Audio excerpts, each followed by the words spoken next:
Hello,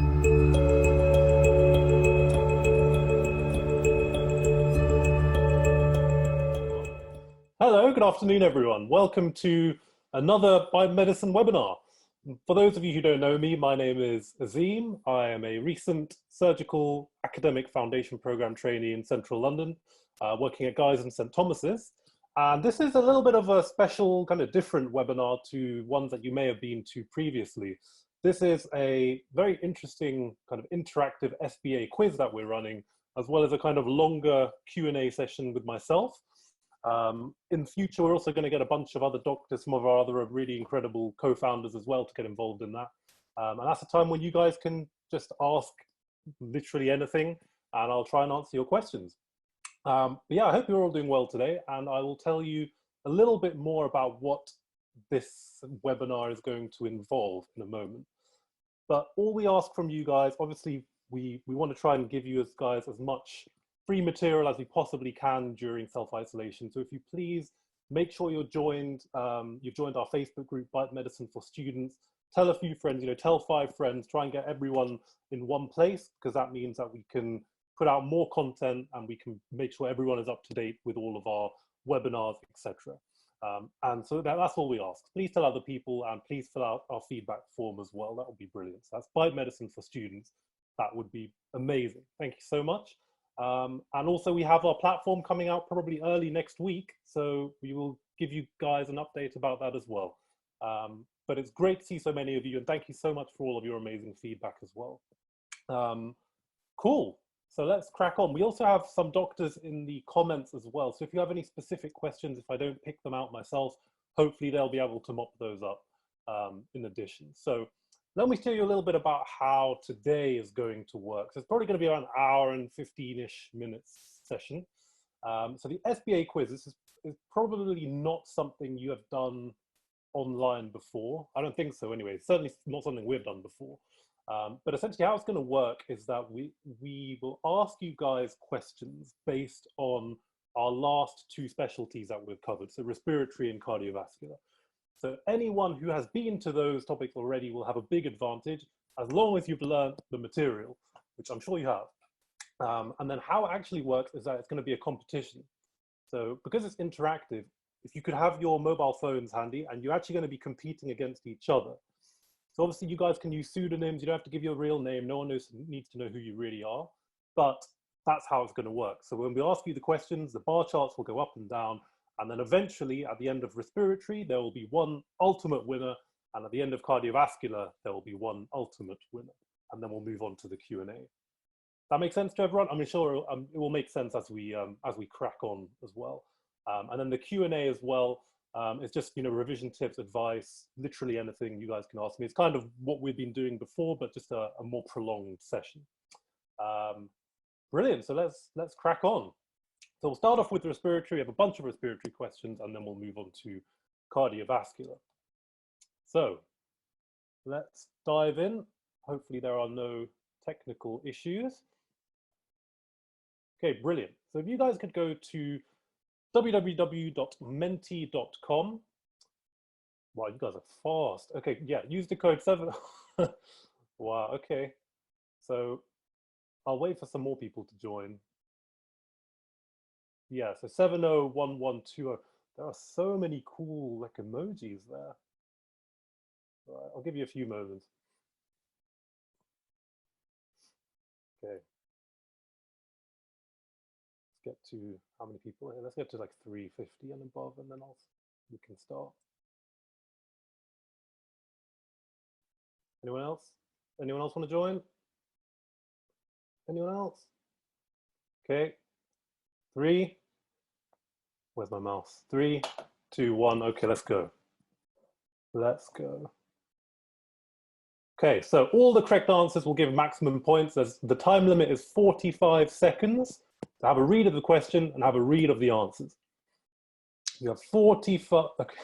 Well, you guys are super quick. 45 seconds. No matter how quickly you answer the question, you will get the same number of points. So a 20-year-old male presents with suspected asthma. What investigation should be performed alongside spirometry? Okay. I'll let it go to 45 seconds or until you guys have all answered the question. Okay. Good. And then on the next slide, we'll talk through the reasoning behind why this is the answer. 3, 2, 1. Time's up. Let's have a look. Good. Okay. So you guys who have been here before, we started off with a nice easy question. I've learned what our 2 first investigations are for asthma, and we can run through the logic behind that now. So I'm not going to dwell too long on this page. Obviously, we have a whole webinar on asthma available for you guys, but a little bit about diagnosing asthma. So as we know, asthma is an obstructive, reversible airway condition, which means that when you give bronchodilators, your symptoms resolve and your spirometry should resolve as well. So, and also demonstrate something called diurnal variation, where your symptoms are really bad in the evening and at night and first thing in the morning as well. So we have to use those 2 basic elements of the disease and our understanding of the disease to understand the investigations we're going to do. Guidelines vary a little bit. The British Thoracic Society basically says that you can diagnose it clinically alongside spirometry, but NICE guidelines suggest the following. So they suggest that the first 2 investigations that you do in a patient with suspected asthma is your fractional exhaled nitric oxide and spirometry. The fractional exhaled nitric oxide is basically a test where you're measuring the amount of nitric oxide being produced by the lungs. And that's because inflammatory cells produce lots more nitric oxide. So if that's raised above 40 parts per billion, that suggests asthma. Similarly, spirometry, as we said, is an obstructive condition, so you're going to expect an obstructive pattern on your spirometry as well. So those are the first 2 tests, and that's why FeNO was correct on the previous question. And then you can follow this pathway. So if spirometry shows obstruction, you give a bronchodilator and you assess reversibility. If that's the case, you can diagnose it. Whereas if your spirometry does not show it, then your spirometry does not show obstruction, then you will do your peak expiratory flow rate. So yeah, that's the basic first few steps. And then the other things we're going to do, if these are inconclusive, are going to be bronchodilator reversibility tests, like we mentioned up here. So, above 12% after your obstruction, the obstructive picture on spirometry would suggest asthma. And then the peak expiratory flow rate has a variability of more than 20% throughout the day. So those are a few cutoffs to be aware of in these 2 boxes here. And then finally, if these are all kind of 4 of these tests are inconclusive, then you can do other tests like airway hyperreactivity testing, allergy testing as well. But as long as you know this basic flow diagram for exams, and even really for clinical practice over the first few years anyway, you'll be absolutely fine. Does that make sense to everyone? Yeah? Okay, fantastic. Good, oops, let's go back. So on to the next one. So let's have a look. So yeah, all correct answers give you maximum points. Wow, okay. Let's have a look. So an asthmatic patient presents to A&E and is diagnosed with severe asthma. I think the code is still the same. I don't know why the number is still 0. Let's have a look. Okay, good, that's working. So yeah, what is expected on its ABG? This is a tricky question, so make sure you read it carefully.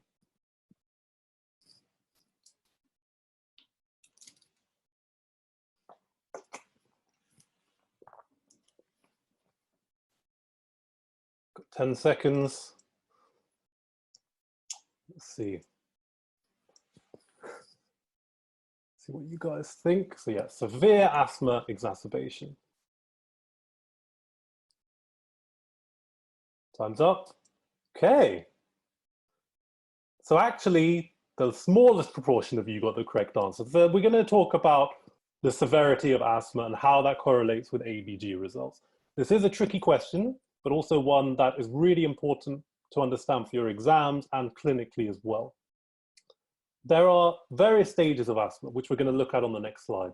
Moderate, severe, life-threatening, and then near fatal. In mild, attacks, we're not really that worried about, even ABG results. A patient with mild asthma attack often is not even going to get an ABG. But when you get into severe and life-threatening, we need to understand what we're looking for in the ABG. So two things we need to look at are the degree of hypoxia, so the O2, and hypercapnia. In patients with with severe asthma, my mistake, severe asthma, as in this case, their CO2 should be low. And that's because these patients with severe asthma are puffing away to try and maintain their oxygenation. And in that process should be puffing off all of their CO2. So their CO2 shouldn't be normal, and their CO2 definitely shouldn't be elevated. Does that make sense? So basically any option here where the CO2 is normal is incorrect. So that rules out this yellow one, that rules out this one, that doesn't quite rule out this one, but I'll explain why, and that doesn't quite rule out this one, but I'll explain why as well in the next slide. And also, yeah, I mean, in summary, if the PaCO2 is normal or elevated in a severe asthma attack, it's actually life-threatening because it shows that the patient is becoming exhausted, and that's why they're retaining more of their carbon dioxide. And the cutoff for a life-threatening asthma attack is a PaO2 of less than 8. And that is why anything with a PaO2 of less than 8 is incorrect. So I know that's a lot to take in. So obviously these are recorded, watch these again.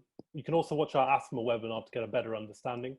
But essentially, two take-home messages from this is a PaO2 of less than 8 is life-threatening.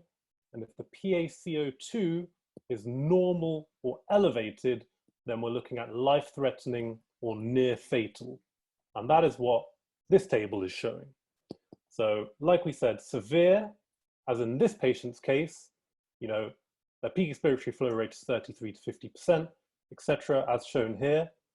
But once you get to life-threatening, patients are becoming tired, they're getting a silent chest, their respiratory effort is dropping, and then if their PaO2 is less than 8, it's life-threatening. They have a normal PaCO2, it's life-threatening.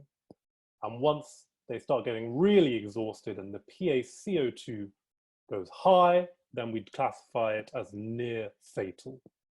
And that is why that was the correct answer. Does everyone understand that? Like I said, it's a lot to take in, but just try and grasp it and watch our previous webinar on asthma as well. Is everyone okay with that? Yeah, makes sense? Good. Okay, let's have a look at this one.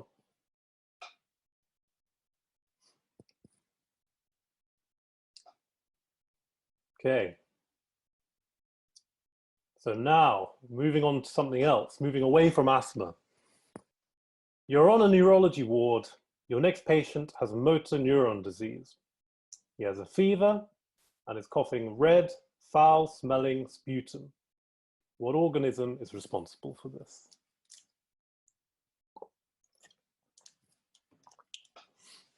What do you think?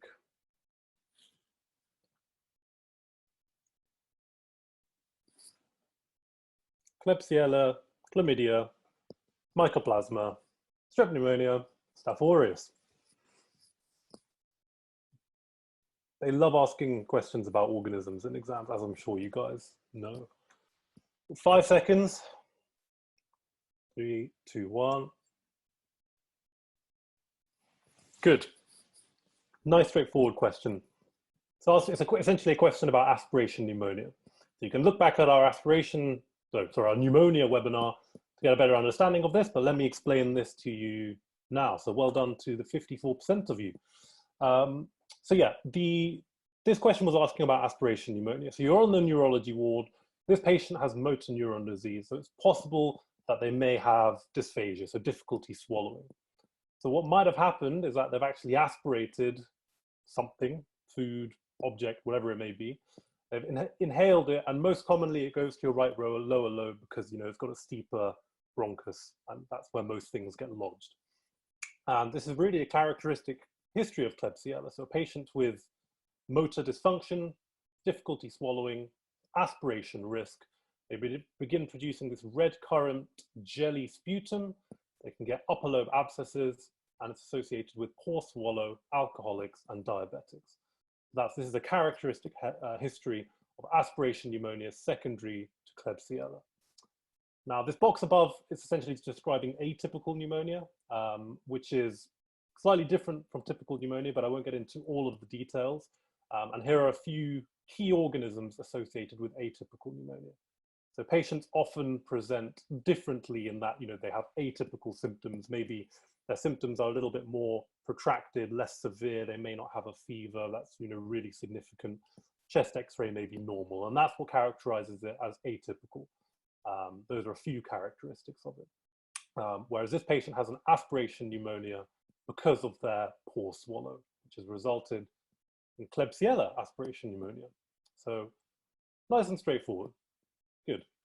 And yeah, so all of these are going to be recorded, and they'll all be watchable at bitemedicine.com, www.bitemedicine.com. So let's move on to the next one. I think it's sticking with the theme. So as per NICE guidelines, what are you going to do with this patient? 68-year-old female presents with a productive cough, shortness of breath. She's orientated. Those are observations and one blood test. What are you going to do? As per NICE guidelines. Obviously, there's going to be a degree of subjectivity here, but answer this as per the guidelines.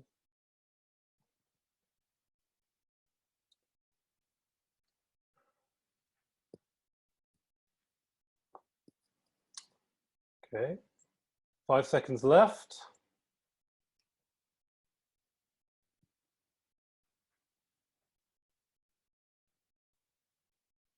Okay, fine, interesting. So I'm going to explain this now. So as I said, it's a little bit of a subjective question in that obviously, in reality, what I would probably do with this patient is give him some fluid, give him some antibiotics, give him some paracetamol, and reassess them, along with chest X-ray, blood cultures, etc. Obviously, she's hypotensive, which is worrying. She's tachycardic, she's tachypnic, she's pyrexial. So all of that is worrying. But in reality, I'm not going to go to intensive care straight away, if that makes sense. You're going to do some investigations. You're going to do some form of management. But as I said, we're answering this in terms of NICE guidelines. We're going to have to understand what the patient's CURB score is and what that means according to NICE. So let's have a look. So the CURB score needs to be calculated on the patient that we've just seen before. So the patient we've just seen on the previous slide has a CURB score of 3. And that is because her diastolic blood pressure was below 60, her urea was above 7, and her age was above 65. So that's what scores you 3 on the CURB 65 score. The CURB 65 score is used to estimate your mortality and to help you determine between inpatient and outpatient care. So this is patients who present to hospital with community-acquired pneumonia specifically. So all you really, it's really straightforward. All you need to do is learn what NICE say about the scoring system. 0 to 1, low risk, consider discharging with antibiotics, get reviewed by the GP. 2, intermediate risk, that would have been correct. The answer admit to hospital would have been correct if they had scored a 2. Whereas 3 or more, technically, according to NICE guidelines, is you need to at least consider an ITU assessment. But like I said, in reality, you're going to manage this patient according to the sepsis 6, according to how you would normally manage a pneumonia. Yeah, and I guess one other thing just to mention is to understand that there is a equivalent if you're working in general practice. So if you're a GP, you see a patient with suspected pneumonia, you can use the CRB 65 score. It's exactly the same. It just doesn't take into account urea. And then any patient with a score of more than 0, you should consider getting assessed in hospital. And that's that. Nice and straightforward. And obviously this patient was orientated, so she doesn't score 1 for the confusion either. Nice and straightforward. Everyone understand that? Yep. Fantastic. Let's have a look at the next one.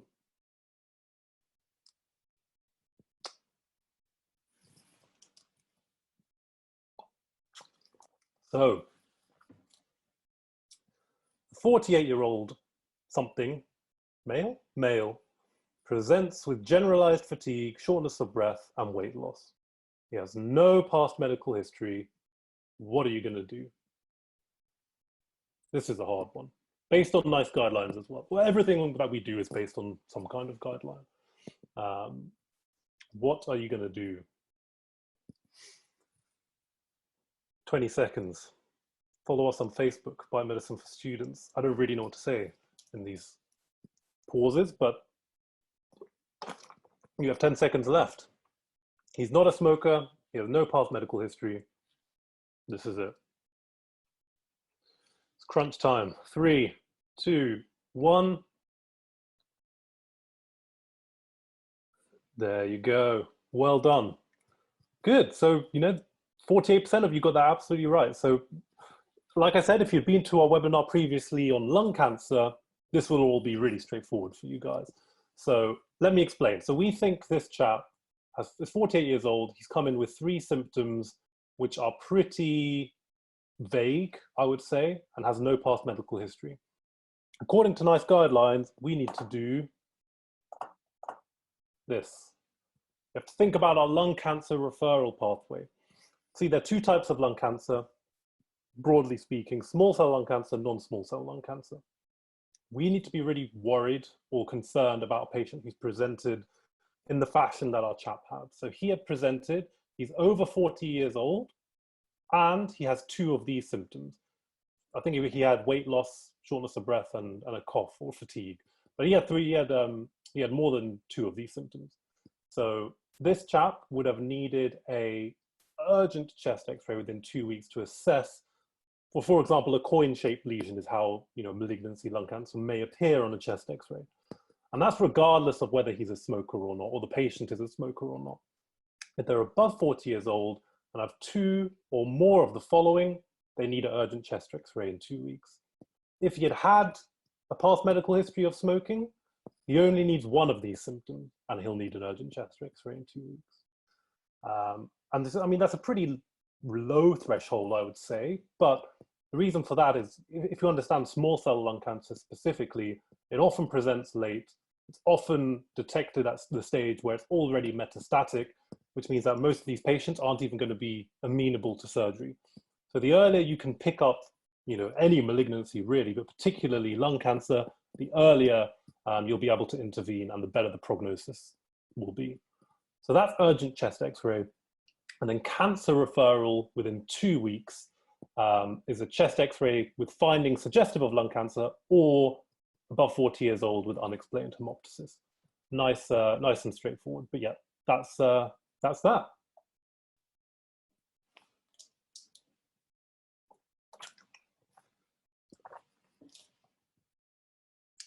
So let's have a look at the next one.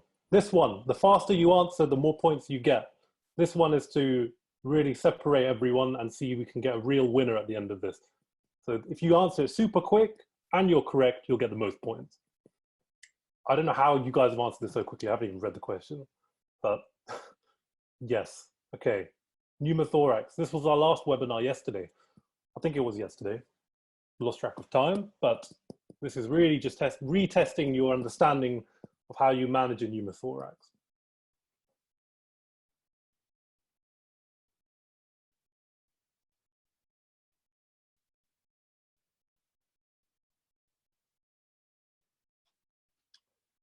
Ten seconds, less than 10 seconds.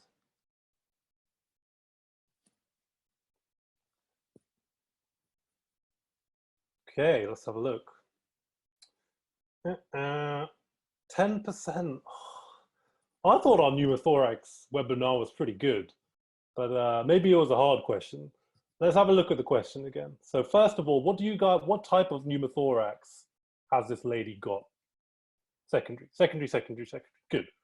So she has a secondary spontaneous pneumothorax. Thank you. I think it was a good webinar. Secondary spontaneous pneumothorax, which, if you remember from the last webinar, means that all of these patients with a secondary spontaneous pneumothorax have to be admitted, regardless. And it's secondary because it's secondary to underlying lung disease. She has COPD, therefore she has underlying lung disease, which makes it secondary. whereas a primary spontaneous pneumothorax is normally in fit, young, healthy males, most commonly tall, is a classic demographic, but they have no underlying lung disease. That's why they have a primary pneumothorax. And a lot of these patients won't need admitting. But this lady, she's short of breath, the chest x-ray shows less than 1 centimeter, and you can see here she has tachypnic as well. So all we really know is that she has a pneumothorax and she's short of breath. In that case, you know, we have to look at our next slide. And essentially she needs a drain, and I'll explain why. So a summary of our previous lecture on pneumothorax in terms of secondary spontaneous pneumothorax. So you see a patient, you think they've got a pneumothorax, which is just, you know, air within that pleural space. You have to firstly assess their stability. You know, if they're hemodynamically unstable, they've got bilateral pneumothoraces, for example, then, you know, you really stop at this point and you manage it straight away. Then you need to think, are they above 50 and do they have a significant smoking history? Well, this patient has a known diagnosis of COPD, so by definition, she's in secondary anyway. Or is there evidence of lung disease on examination or on the chest x-ray? If the answer to either of those two questions is yes, they have a secondary pneumothorax. Then you have to ask the next question. What size is it? And is the patient breathless? Well, this patient's pneumothorax was pretty small, 0.8. But she was really breathless. She was 22 or whatever. She was pretty breathless. So you then go down this pathway and she needs a chest drain. And out of all of the sizes of chest drain that were the options in the previous question, 8 was the best option. So you need a small bore chest drain. Anything above that is too big, anything below that is too small. And then if you go back up here, you know, if the pneumothorax was less than 2 centimeters and she wasn't breathless, you then, you know, rethink the size. If it's less than 1 centimeter, then you still admit them, you still give them oxygen if appropriate, and you observe them for 24 hours. And then obviously if it's still above 1 but less than 2, then you're going to aspirate and reassess. So the real golden rule for a secondary spontaneous pneumothorax is that all patients get admitted and you have a relatively low threshold for chest drain insertion. Yeah, and this chest x-ray here just shows how you measure the size of a pneumothorax. So level of the hilum, you look at the size from the edge of the collapsed lung to the edge of the lung field here, essentially, and that's how you measure the size. Make sense to everyone? Yeah? Good. So, leaderboard. Here is the moment of truth. Who is the respiratory master? Let's have a look.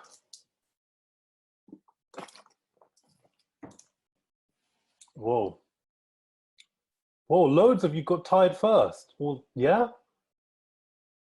It's a big tie. Why you 1, 2, 3, 4, 5, 6, 7, 8, 9. It's a 10-way tie. Awesome job, that massive list of people. You guys are great. Did you? Yeah, I mean, I think this worked. I don't know. We'll find out on the next leaderboard. But yeah, if this did work, congratulations everyone who came first. Let's move on. This is going to let me move on. Don't know if it is. Okay. Oopsie daisy. Not look at that. There we go. Okay, cardiovascular quiz. So yeah, well done to everyone who smashed that. If you didn't, no problem. Just have a look back through our previous webinars and you will understand the answer to basically all of those questions. They're all available at www.biomedicine.com. Are we all ready for the cardiovascular quiz? I'm going to assume you are, because we're going to go do it anyway. Here we go. Cardiovascular, let's go. So it's a different code, I think. www.menti.com. Code is 972000. Give you guys a few moments.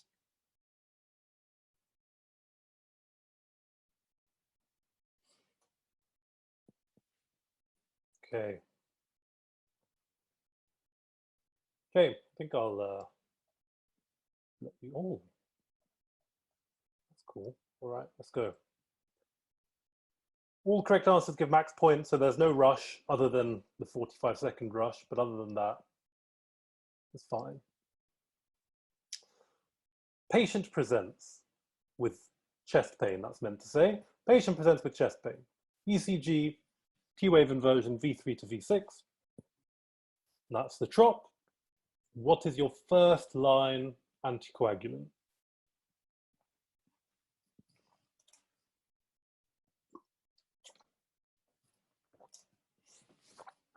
"20 seconds.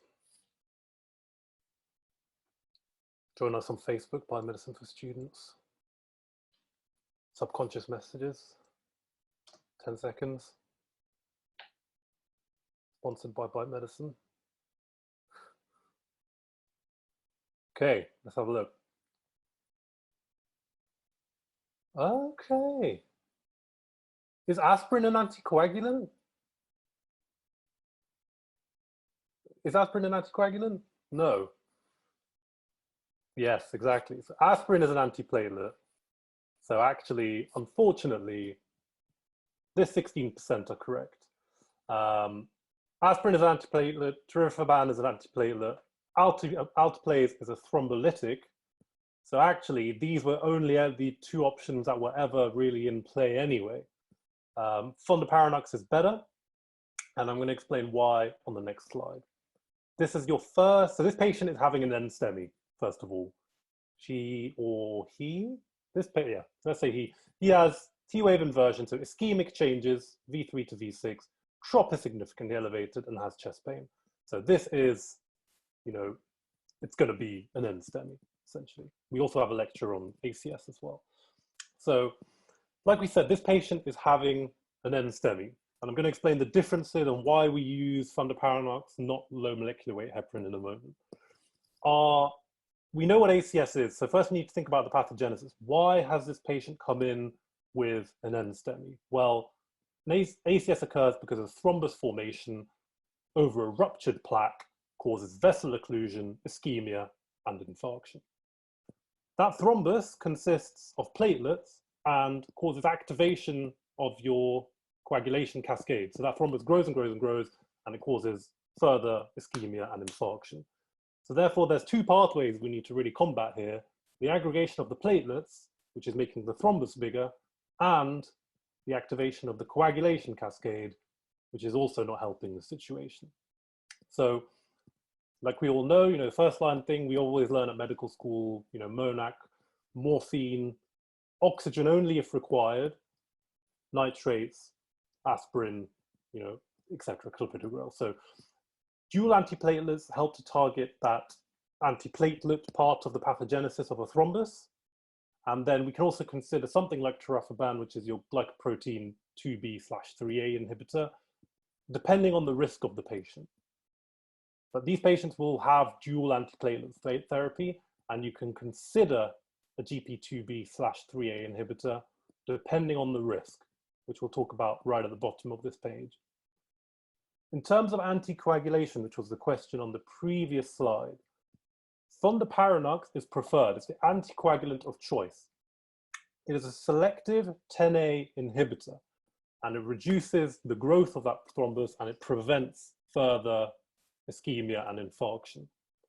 The reason we use Fondaparinux over low molecular weight heparin is because there are loads of randomized controlled trials, big large-scale studies, which show that actually the efficacy of the two is relatively similar, but the bleeding risk associated with Fondaparinux is less than low molecular weight heparin.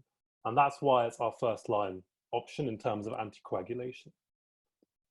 Now, unfractionated heparin is also an option, but mainly is going to be used in patients that are going to need angiography or percutaneous coronary intervention within the immediate next few hours or 24 hours. And that's because it has a shorter half-life. So unfractionated heparin has a shorter half-life, so it wears off quicker, which means that patients are less likely to bleed during the procedure that they're having. Does that make sense to everyone? Yeah. Okay, I'm going to assume it does. And then in terms of risk stratifying patients, which is useful generally, and also for deciding about your GP2B and 3A inhibitors, well, you risk stratify patients based on their Gray score. So if they're clinically unstable, immediate angiogram. If they're intermediate or high risk, you're going to do an angiogram within 72 hours. So you're going to usually admit these patients and arrange an angiogram within 72 hours. They're low risk, conservative management. So you're not going to start doing PCI and things like that. And the Gray score takes into loads of different things. It takes into account things like the age, heart rate, systolic blood pressure, a bunch of different things, creatinine, for example. And that's how we risk stratify patients. And that's really it to the kind of immediate management of unstable angina and an NSTEMI. Everyone happy with that? Everyone understand why we chose fondaparinux rather than any of those other options? Yeah? Brilliant. Okay, on to the next one. Okay, Bob, good old Bob, he's presented with dyspnea and orthopnea. You're the GP, you arrange BNP, which is raised. What are you going to do? Have a think.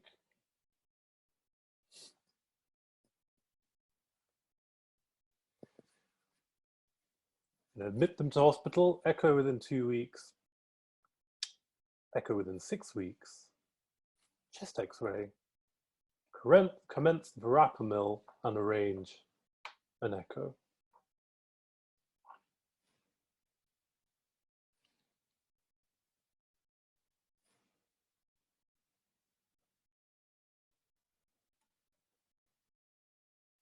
Three seconds. Okay. Echo in 2 weeks. Good. Well done. So the vast majority of you guys. So let me explain that on the next slide. Well done. So we know what heart failure is. I'm assuming most of you guys do. So you're left-sided, right-sided heart failure.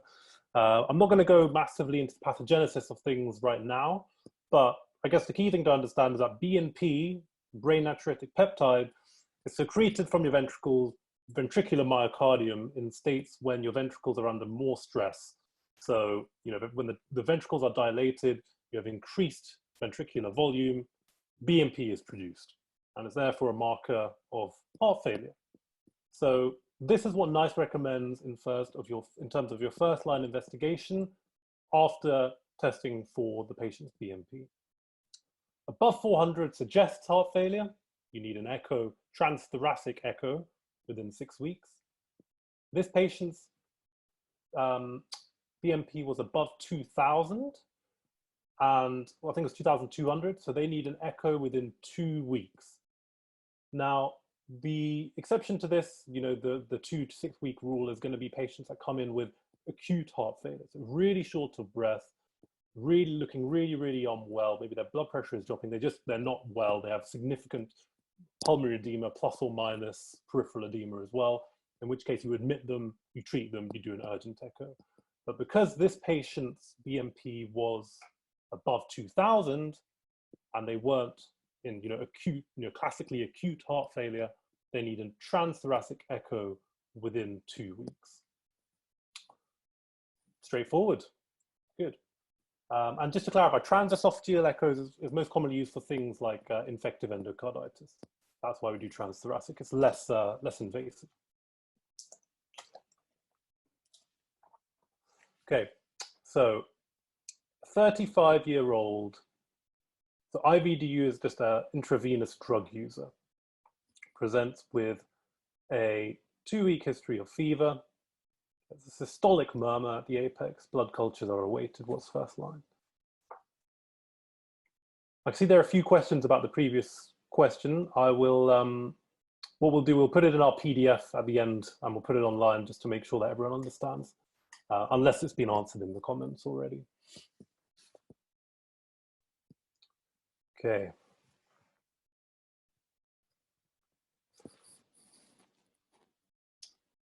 Okay, 3 seconds.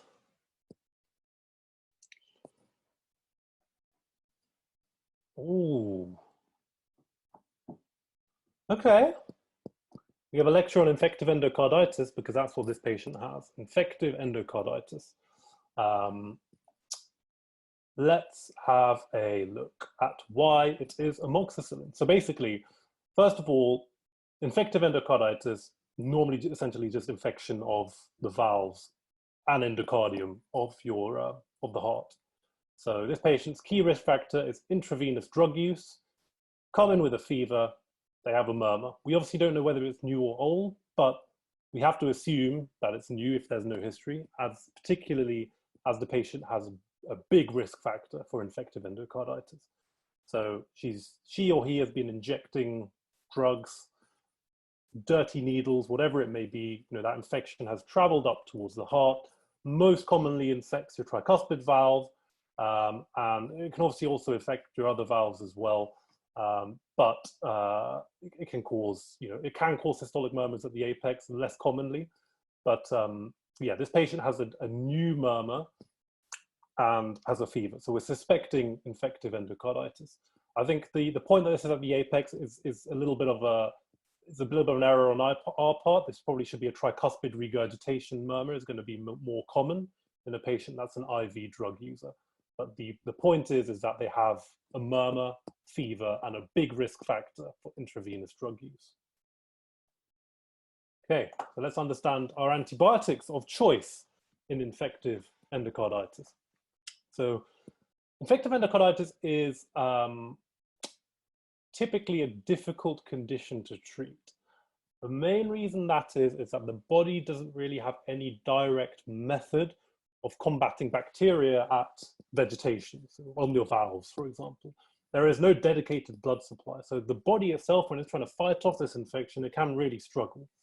Now, this patient has come in with suspected endocarditis, infective endocarditis. We're awaiting blood culture results. And there's no mention that this is a prosthetic valve. So we're assuming this patient has their own heart valves. There's no prosthetic valves in place. Therefore, these are all according to NICE guidelines. Obviously, it's going to vary a little bit from trust to trust, but based on NICE guidelines, these are the antibiotics we use.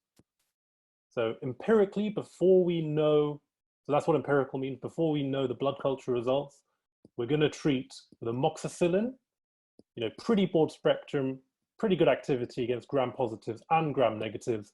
So we give amoxicillin. If we want something a bit more broad spectrum to add on, for example, if they're septic, then we can consider adding on something like gentamicin.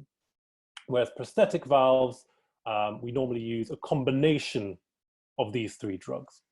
And then I'm not going to kind of go through every single one of these, but have a good understanding of why you're going to use each of these. So for example, vancomycin is great against gram positives that are unresponsive to antibiotics, particularly, and also MRSA. So that's why wherever you see MRSA here, you will also see vancomycin next to it. And then you need to understand, why are we adding rifampicin to some of these? Well, rifampicin has very good bactericidal action against Staphylococcus aureus. So it's very good at penetrating that biofilm, but when used alone can cause resistance. So that is why when you have MRSA, we're combining vancomycin and rifampicin because that's even better at treating MRSA than either of them alone. But the key point here, infective endocarditis, we haven't got blood culture results back yet. Regardless of what we really think the cause is, this is what NICE guidelines suggest. So that is why amoxicillin is correct. But as I said, it's going to be based on your local guidelines as well. And IV antibiotics are normally needed for a pretty long period as well. Everyone happy with that? Yeah. So obviously we include NICE because it's the thing that you're most likely to be tested on. Exactly. Cool. Brilliant. Next one.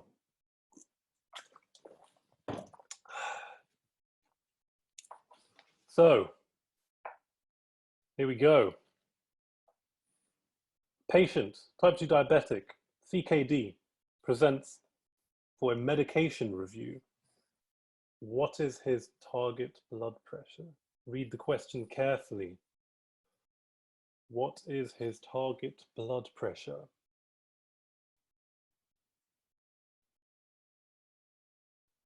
target blood pressure in terms of treatment. So you're going to treat this patient. What blood pressure are you aiming for?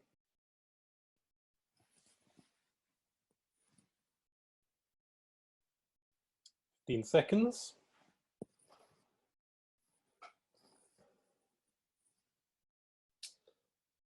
Okay, let's have a look.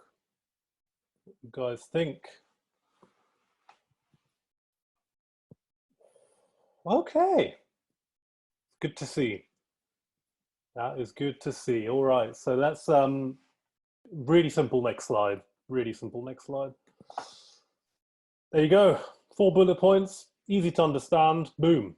Hypertension, your blood pressure targets when you're treating for hypertension. If you're less than 80 years old, you're aiming for less than 140/90.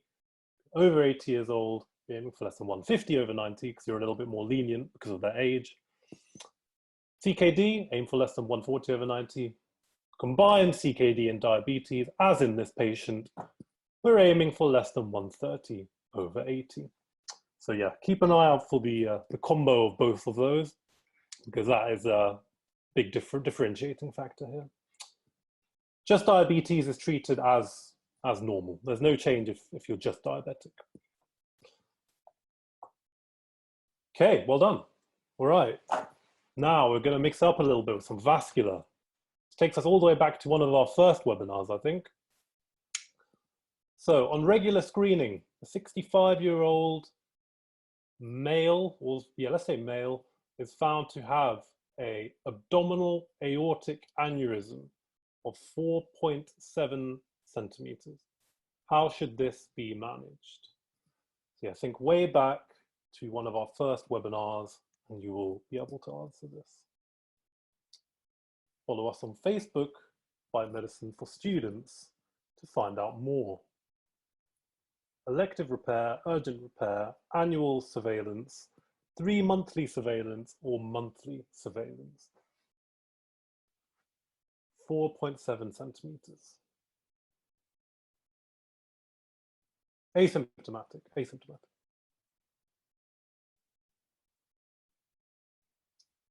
Okay, good, brilliant. Fantastic to all of you guys. So abdominal aortic aneurysms, this is what you need to know about screening, really, for abdominal aortic aneurysms. So there's a screening program in place in the UK. Have a read about it, have a look at our webinar on AAA and you'll understand about the screening program and how that affects management, etc. So that patient there needs 3 monthly surveillance because I think there was 4.7, but essentially it was in between 4.5 and 5.4. And this is on ultrasound. So abdominal aortic aneurysms most commonly occur infrarenally. They're bulges out in your, they're bulges within your, most commonly in your abdominal aorta with a vessel dilatation of more than 3 centimeters. And as I said, most commonly below your renal arteries, associated with things like smoking, hypertension, being male, for example. So yeah, so this chap had an ultrasound. Their ultrasound showed 4.7 centimeters or whatever between these two targets. That means they need 3 monthly surveillance, which means they need an ultrasound every 3 months to monitor the growth of that abdominal aorta.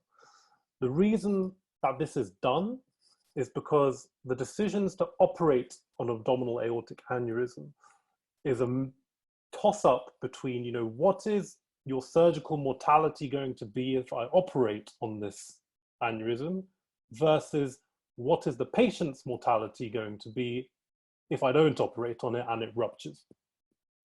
The point is, the smaller your abdominal aortic aneurysm is, the less likely it is to rupture. The larger it is, the more likely it is to rupture.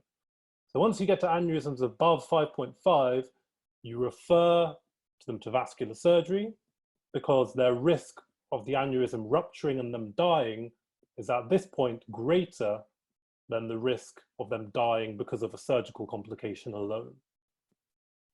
So that's the toss-up, and that's why screening exists, and that's why these cutoffs exist. That's it. That makes sense, hopefully.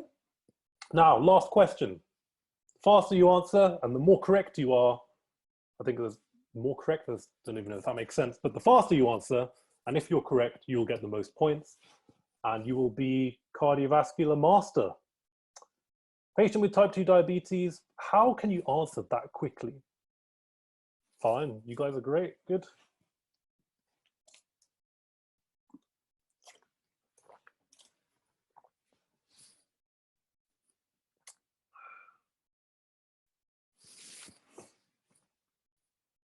Okay.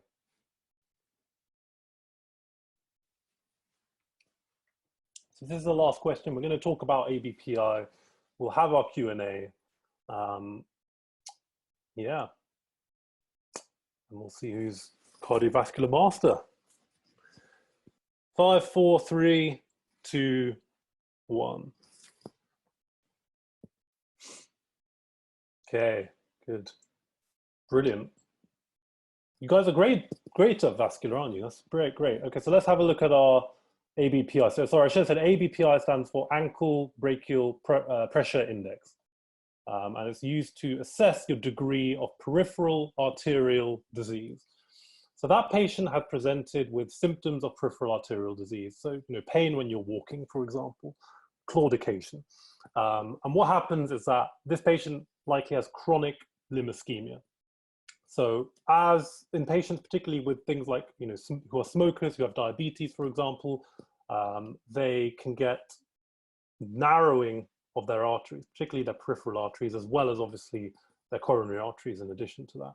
When they get narrowed, this is what causes your claudicative symptoms. So, pain on walking, and then, it can also cause, in severe cases, when the narrowing gets really, really significant, can result in critical limb ischemia where you get rest pain, ulceration, gangrene.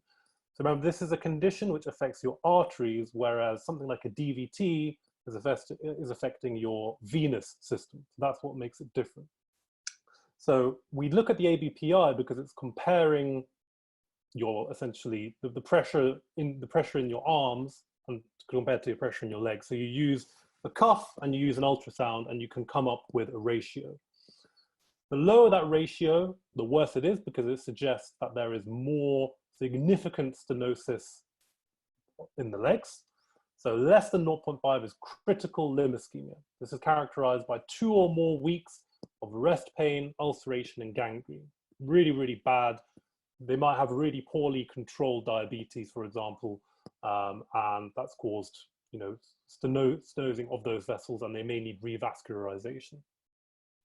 Peripheral arterial disease, which is, can just normally present with your claudicative type symptoms, as in this case, 0.5 to 0.9. Hopefully most of us are going to be somewhere around 1, so normal. And then just a point to be aware of is that above 1.4 is often going to be a false negative. So for example, patients with really significant diabetes, they can get calcified arteries, and this causes a falsely elevated reading. So if a patient presents with, classical symptoms of peripheral arterial disease, has claudication, may even have some ulceration, gangrene, whatever, you're not going to say that they don't have peripheral arterial disease just because, their ABPI is significantly elevated, because that could easily be a false negative. Does that make sense to everyone?